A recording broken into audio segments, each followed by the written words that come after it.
Hello students, welcome to UPSC decoder. आज हम discuss करने वाले हैं 18th एंड 19th अक्टूबर के इम्पॉर्टेंट करंट अफेयर्स को। स्टार्ट करते हैं एक बहुत ही इंपॉर्टेंट मेंस के टॉपिक के साथ। टॉपिक है हमारा रिलीजियस डिप्लोमेसी ऑफ इंडिया। इसमें देखो एक क्वेश्चन दिया गया है, trace the historical roots of Deobandi movement and its connection with Taliban, how does this influence Indo Afghan relations. इसमें हमको बताना है कि देवबंदी मूवमेंट जो हुआ था वो कब हुआ, कैसे हुआ, इसका तालिबान से क्या कनेक्शन है एंड करेंटली इंडो अफगान जो रिलेशंस है इस पे इसका असर क्या पड़ता है, कंटेक्स्ट क्या है इसका। आपने देखा होगा, पढ़ा होगा पेपर में कि हाल ही में आई थिंक 8 से 12 अक्टूबर की बात है, जो अफगानिस्तान के विदेश मंत्री हैं मुत्तकी, वो भारत आए थे दौरे पर। उन्होंने देवबंद सेमिनरी को विजिट किया है, जो कि कहा जाता है बर्थ प्लेस है इस मूवमेंट का। तो यहाँ पर डिस्कस करना है हमें किस प्रकार से इंडिया का जो मॉडल है regarding Afghanistan, engagement without recognition. India ने क्या बोला है कि तुमको हम फॉर्मली, जो तालिबानी गवर्नमेंट है उसको फॉर्मली हम स्वीकार नहीं करेंगे, बट एक एंगेजमेंट रखेंगे, कंप्लीट टाइज को हम कट नहीं करेंगे। तो किस प्रकार से रिलीजियस डिप्लोमेसी इस मॉडल पे काम करने में हेल्प करती है। ये टॉपिक हमारे GS2 के लिए काफ़ी इंपॉर्टेंट है। इसका देखो कोर क्या है, तो इंडिया जो कि स्टार्टिंग से तालिबान का विरोधी रहा है, वो अभी क्या कर रहा है, अपने इंगेजमेंट्स को इंक्रीज करने की कोशिश कर रहा है, अपने रिश्तों को बढ़ा रहा है। हम समझेंगे इन चीज़ों को, डिस्कस करेंगे आज ही। तो स्टार्ट करते हैं। अब हमारा फर्स्ट टॉपिक कहता है microbial link between arsenic in soil lower rice yield uncovered. इसका मतलब है कि राइस प्लांट्स में कितनी मात्रा में आर्सेनिक एब्जॉर्ब होगा वो सिर्फ इस बात पे डिपेंड नहीं करता है कि सॉयल में कितना आर्सेनिक है। एक नया लिंक सामने आया है, एक स्पेशल टाइप के माइक्रोब्स होते हैं जो कि आर्सेनिक के एब्जॉर्प्शन को इंक्रीज करने में हेल्प करते हैं। समझेंगे इन चीज़ों को हम, कुछ कंसेप्ट्स को डिस्कस करते हैं, कुछ फैक्ट्स को देखते हैं। इसमें कहा गया है कि सॉइल में 2 टाइप के माइक्रोब्स होते हैं। एक होता है आर्सेनिक मेथाइलेटिंग बैक्टीरिया, ऐसा बैक्टीरिया जो कि आर्सेनिक के एब्जॉर्प्शन को राइस प्लांट्स में इंक्रीज कर देता है, एम्पलीफाई कर देता है। सेकेंड कहता है, यहाँ देखिए, डी मिथाइलेटिंग आर्केरिया, एक ऐसा माइक्रोब है जो इस पूरे प्रोसीजर को उल्टा कर देता है। तो इन दोनों के बीच में एक बैलेंस ज़रूरी है, किस चीज़ के लिए, to control increased absorption of arsenic in rice plants. उससे होता क्या है, अगर आर्सेनिक की मात्रा बढ़ जाएगी राइस प्लांट्स में तो क्या होगा, उनका यील्ड, उनकी प्रोडक्टिविटी घट जाती है। तो ये जो AMB होता है, आर्सेनिक मेथाइलेटिंग बैक्टीरिया, इसका काम क्या है, ये 2 तरीके से काम करता है। पहला, कुछ ऐसे कंपाउंड जैसे कि DMM है, DMMTA है, जिसमें कि आर्सेनिक होता है, उसको प्लांट में एब्जॉर्ब करने में हेल्प करता है। सेकेंड क्या करता है, इन कंपाउंड्स के इनऑर्गेनिक फॉर्म को ये ऑर्गेनिक फॉर्म में कन्वर्ट करता है। ध्यान दीजिएगा कि जो ऑर्गेनिक आर्सेनिक है वो ज़्यादा डेंजरस है किसके कंपैरिजन में, इनऑर्गेनिक फॉर्म के। क्यों कहता है, तो स्मॉलर होता है ये, लेस कम्प्लेक्स होता है, once absorb bind strongly to enzymes and proteins. अगर हमारे बॉडी में घुस जाता है ये तो काफ़ी आसानी से, काफ़ी स्ट्रांगली ये बाइंड कर जाता है प्रोटीन से, एंजाइम से। उससे क्या होगा, ग्रेटर सेलुलर डैमेज। तो due to this increase arsenic क्या होता है, एक बीमारी होती है स्ट्रेट हेड डिजीज। देखिए, स्ट्रेट हेड डिजीज किसकी बात कर रहे हैं, राइस प्लांट्स की बात कर रहे हैं। किस प्रकार की बीमारी है ये, कोई वायरल फंगल बैक्टीरियल डिजीज नहीं है, ये एक फिजियोलॉजिकल बीमारी है। मतलब इसका क्या है, इन्फेक्शियस नहीं होता है ये सिर्फ आर्सेनिक के बढ़े हुए मात्रा के कारण होता है। ध्यान दीजिएगा पॉइंट B के ऊपर, इसमें डिस्कस किया गया है कि मिट्टी में आर्सेनिक की मात्रा कम हो, ज़्यादा हो, ये कंसर्न नहीं है। कंसर्न है, एक टर्म दिया गया है आर्सेनिक स्पेसिएशन। इसका मतलब क्या है, तो वैसा प्रोसीजर जिससे कि आर्सेनिक जो है वो अपने इनऑर्गेनिक फॉर्म से किस में कन्वर्ट हो जाता है, ऑर्गेनिक फॉर्म में। हमने क्या देखा था अभी, जो ऑर्गेनिक आर्सेनिक है वो ज़्यादा खतरनाक होता है। अपनी स्क्रीन पर देखिए पॉइंट C को, इसमें एक कंसेप्ट दिया गया है कि वैसे सॉइल जो कि 700 ईयर्स से ज़्यादा ओल्ड हैं, वहाँ पर जो आर्सेनिक वाले बैक्टीरिया हैं उनकी संख्या ज़्यादा होती है, इसलिए वहाँ पे अगर हम राइस की खेती करते हैं तो उनमें कंटेमिनेशन उसका बढ़ सकता है। ध्यान दीजिएगा पॉइंट नंबर D के ऊपर, यहाँ पर बताया गया है कुछ ऐसे एलिमेंट्स को, कुछ ऐसे स्टेप्स को जिससे कि राइस प्लांट में आर्सेनिक के अपटेक को हम कम कर सकते हैं, कंट्रोल कर सकते हैं। जैसे कि एग्जाम्पल देता है, पहला ऑक्सीजन को इंट्रोड्यूस करना सॉइल में, सेकेंड है क्रॉप रोटेशन, थर्ड है वैसे माइक्रोब्स को इंट्रोड्यूस करना जो कि हमने देखा था पूरे सिस्टम को उल्टा कर देते हैं, रिवर्स कर देते हैं। थर्ड कहता है सिलिकॉन फर्टिलाइजेशन।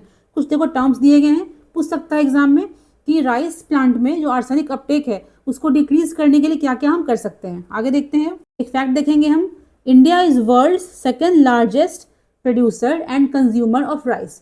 तो हमने इस आर्टिकल में क्या देखा कि सॉइल में कितनी मात्रा में आर्सेनिक है वो उतना रेलिवेंट नहीं है। रेलिवेंट क्या है, किस मात्रा में प्लांट्स उसको एब्जॉर्ब करते हैं, जो कि डिपेंड करता है सर्टेन काइंड ऑफ माइक्रोब्स के ऊपर। अल्टीमेटली क्या होता है, उससे प्रोडक्शन में कमी आती है, एक बीमारी होती है स्ट्रेट हेड डिजीज। आगे बढ़ते हैं अब। नेक्स्ट आर्टिकल हमारा है रिगार्डिंग कुरिंजी फ्लावर्स, जो बेसिकली इंडिया में वेस्टर्न घाट्स में पाए जाते हैं। इनके कुछ फैक्ट्स को देखेंगे हम, कुछ कंसेप्ट्स को देखते हैं। कुरिंजी फ्लावर्स जो होते हैं वो काफ़ी रेयर होते हैं। उनका जो ब्लूमिंग पीरियड है काफ़ी लंबा होता है। कोई 10 साल में एक बार ब्लूम करते हैं, कोई 12 साल में एक बार, कोई साल में एक बार। हम देखेंगे इन चीज़ों को। एक क्वेश्चन देखो, क्वेश्चन है कि are all species of kurinji flowers endemic to Western Ghats. ये गलत हो जाएगा, क्यों? क्योंकि 60% स्पीशीज जो हैं वो सिर्फ इंडिया में पाए जाते हैं। मतलब कि एंडेमिक का मतलब क्या होता है, दुनिया में कहीं और ना मिलना। तो कुरिंजी फ्लावर्स के 60% स्पीशीज ऐसे हैं जो कि इंडिया के वेस्टर्न घाट्स तक सीमित हैं। बट जो अदर स्पीशीज हैं वो डिफरेंट जो एशियन कंट्रीज हैं, स्पेशली जो हिमालयन नेशंस हैं, वहाँ पर मिलते हैं। ध्यान दीजिएगा पॉइंट नंबर 1 के ऊपर। यहाँ पर कहता है कि कुरिंजी फ्लावर्स जो है वो सिर्फ रेयर नहीं है, इनमें खासियत है। क्या खासियत है कि ये ग्रासलैंड इकोसिस्टम के हेल्थ को दर्शाते हैं। इसका मतलब है कि जहाँ पर भी ग्रासलैंड हेल्दी होंगे, अच्छे होंगे, वहाँ पर इनकी ब्लूमिंग अच्छे से होगी। जहाँ पर इन ग्रासलैंड के ग्रोथ में दिक्कत होगी वहाँ पर इन फ्लावर्स का ब्लूमिंग पैटर्न भी डिस्टर्ब हो जाता है। इसलिए इनको बोला गया है बैरोमीटर ऑफ ग्रासलैंड इकोसिस्टम। अब ध्यान दीजिएगा पॉइंट नंबर बी के ऊपर। यहाँ पर कहता है कि कुरिंजी फ्लावर्स सिर्फ ब्लू कलर के नहीं होते हैं, ये पिंक, पर्पल, वाइट, ब्लू किसी भी कलर में हो सकते हैं। फोकस करिएगा पॉइंट नंबर सी। यहाँ पर कहता है, हमने क्या देखा था अभी कि भारत में कुरिंजी फ्लावर्स कहाँ पाए जाते हैं, सिर्फ और सिर्फ वेस्टर्न घाट्स में। एक पॉइंट दिया गया है कि गुजरात का जो एरिया है जहाँ पर तापी रिवर बहती है उसके आसपास भी इन प्लांट्स को देखा जाता है। ध्यान दीजिएगा, कहता है Tapti in Gujarat where western Ghat tapers. तो आपको कंफ्यूजन हो सकता है एग्जाम में कि क्या गुजरात में कुरिंजी फ्लावर मिलते हैं, तो यस, इसका आंसर हाँ हो जाएगा। तो कुरिंजी फ्लावर जो है केरला से लेकर के गुजरात तक पाए जाते हैं। ध्यान दीजिएगा पॉइंट नंबर डी पर। जो कुरिंजी प्लांट्स हैं वो flower only once in a lifetime, अपने जीवन काल में सिर्फ एक बार फूल उगाते हैं। इसको कंपेयर किया गया है बैम्बू प्लांट से, क्योंकि बैम्बू प्लांट्स भी फ्लावर करते हैं once in a lifetime. अब ध्यान दीजिएगा यहाँ पे इस वाले पार्ट में कुरिंजी फ्लावर्स के 2 स्पेशल स्पीशीज की चर्चा करी गई है। पहला कहता है स्ट्रोबिलियांथिस कुंथियाना, इसको नीला कुरिंजी भी कहते हैं। सेकंड है स्ट्रोबिलियांथिस सेसिलिस। तो दोनों उसी जीन के हैं, एक ही प्रजाति के हैं, लेकिन इनका जो रेंज है जहाँ पे पाए जाते हैं काफ़ी डिफरेंट है। देखो, तो कुंथियाना हो, सेसिलिस हो, दोनों पाए जाते हैं वेस्टर्न घाट्स में ही, लेकिन इनका जो हाइट है, जो कुंथियाना वाला स्पीशीज़ है वो काफ़ी हाइट पर मिलेगा, जो सेसिलिस है काफ़ी नीचे मिलेगा। एंड वन मोर डिफरेंस क्या है, जो कुंथियाना है स्ट्रोबिलियांथिस कुंथियाना वो 12 साल में एक बार खिलता है, जो सेसिलिस है स्ट्रोबिलियांथिस सेसिलिस वो 8 साल में एक बार खिलता है।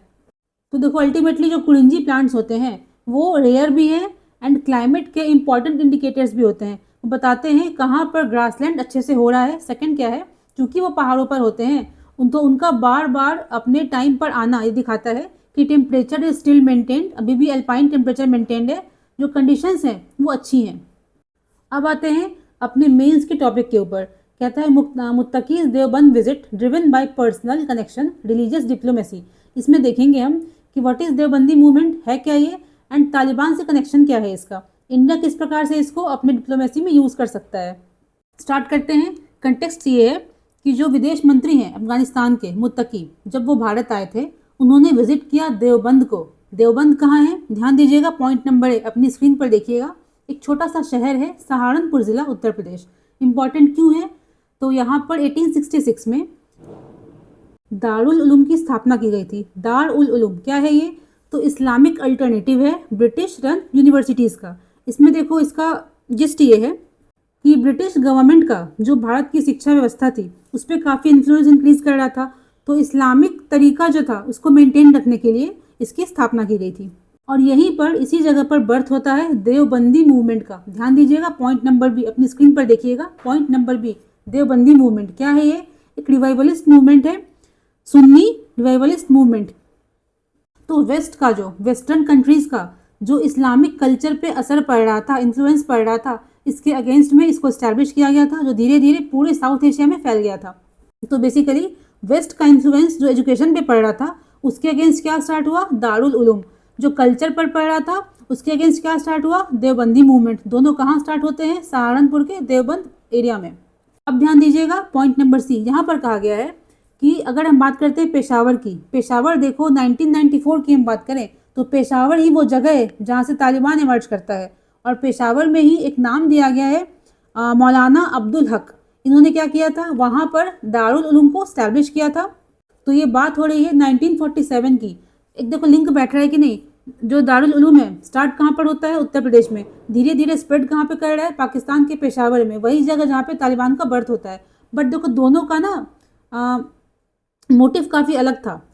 अगर हम बात करते हैं उस देवबंदी मूवमेंट की, उस दारुल उलूम की जो स्टैब्लिश होता है उत्तर प्रदेश में, उसके कोर में क्या होता है, रीज़न करना, लॉजिक देना, जस्टिस करना। बट अगर हम बात करते हैं पेशावर में डेवलप किए गए दारुल उलूम की, तो उसको स्टार्ट तो किया गया था सेम आइडियाज़ पर, जस्टिस, लॉजिकल रीजनिंग वगैरह वगैरह, बट धीरे धीरे ड्यू टू चेंजिंग सर्कमस्टांसेस वो एक ट्रेनिंग ग्राउंड के रूप में स्टैब्लिश हुआ, जिसमें कि अफगान फाइटर्स को ट्रेनिंग दी जाती थी।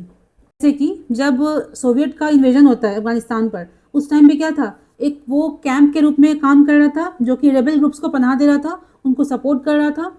तो स्लोली क्या हुआ, इसका मोड बदलता चला गया, इसका जो तरीका है काम करने का वो चेंज होता चला गया।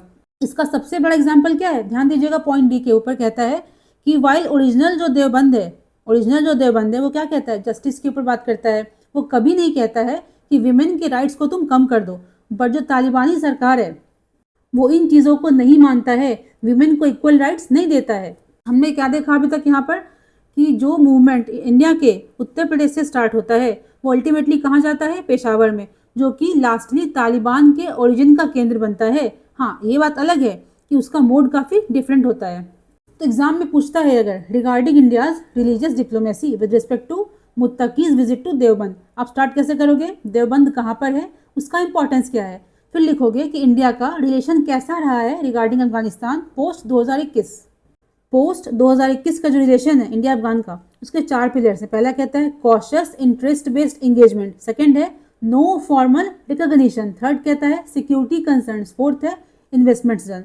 तो सिक्योरिटी में क्या हो जाएगा, आप जानते हो कि हिस्टोरिकली पाकिस्तान जो है तालिबान को बॉर्डर पर टेरर क्रिएट करने के लिए यूज़ करता आया है।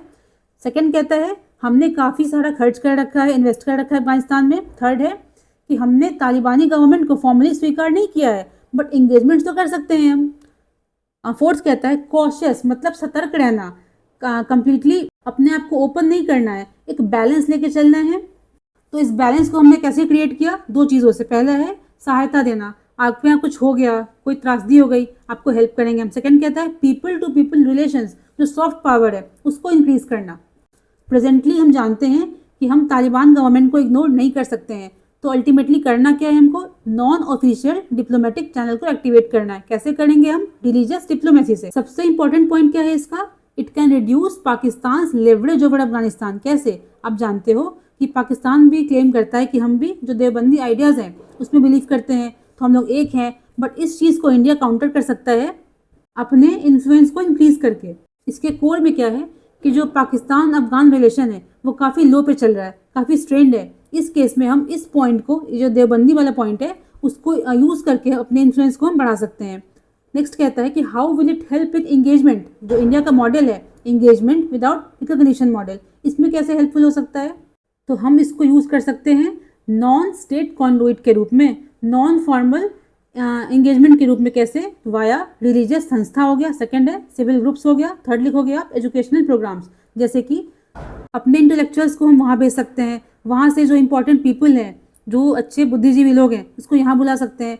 देखो इसमें बिना किसी आर्मी का, बिना किसी गवर्नमेंट की हेल्प का हम क्या कर सकते हैं, अपने इन्फ्लुएंस को वहाँ पर इंक्रीज कर सकते हैं। तो इस अप्रोच में कुछ देखो दिक्कतें भी हैं। पहला है कि जो मोटिव है, जो तरीका है तालिबानी देवबंदी का, वो काफ़ी डिफरेंट है हमारे से, देखा था हमने। सेकंड है कि रिलीजियस डिप्लोमेसी की कुछ लिमिटेशंस होती हैं, वो डायरेक्टली तालिबान के पॉलिसीज़ को इन्फ्लुएंस नहीं कर सकता है। थर्ड देखेंगे हम कि वैसे लोगों को, सपोज करो हम कुछ लोग को यहाँ से भेज रहे हैं, वहाँ से बुला रहे हैं यहाँ पर, उसमें कुछ बेसिक दिक्कतें हैं, कुछ बेसिक कंसर्न्स हैं, लाइक सिक्योरिटी कंसर्न्स हैं, सेकंड लॉजिस्टिक कंसर्न्स हैं, कैसे ले जाएंगे हम, कैसे लाएंगे।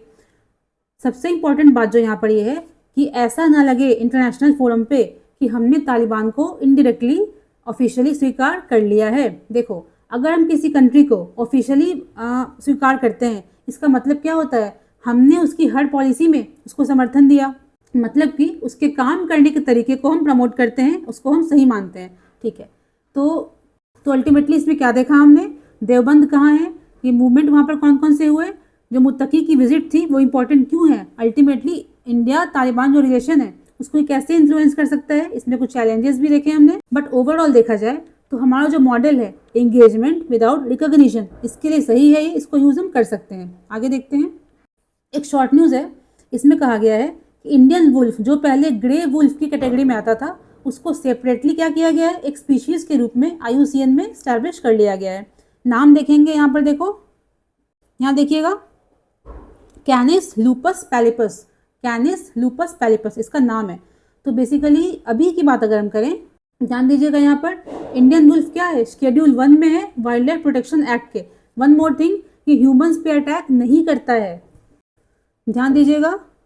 यहाँ पर लैसियोस नाइजर, व्हाट इज लैसियोस नाइजर, एक एंट की प्रजाति है, ब्लैक गार्डन एंट्स कहते हैं। न्यूज़ में क्यों है ये, तो ऐसा देखा गया है कि जब इनको लगता है इनके ग्रुप में कोई बीमारी फैलने वाली है तो अदर प्रिकॉशंस तो लेती हैं, साथ में अपने नेस्ट का स्ट्रक्चर ही चेंज कर लेती हैं, इसको बोलते हैं आर्किटेक्चरल इम्यूनिटी। तो आज के सेशन में इतना ही। कोई दिक्कत आपको अगर आती है, कुछ पूछना है, आप कमेंट सेक्शन में पूछ सकते हो। इसकी PDF का लिंक आपको डिस्क्रिप्शन में कमेंट सेक्शन में मिल जाएगा। Thank you.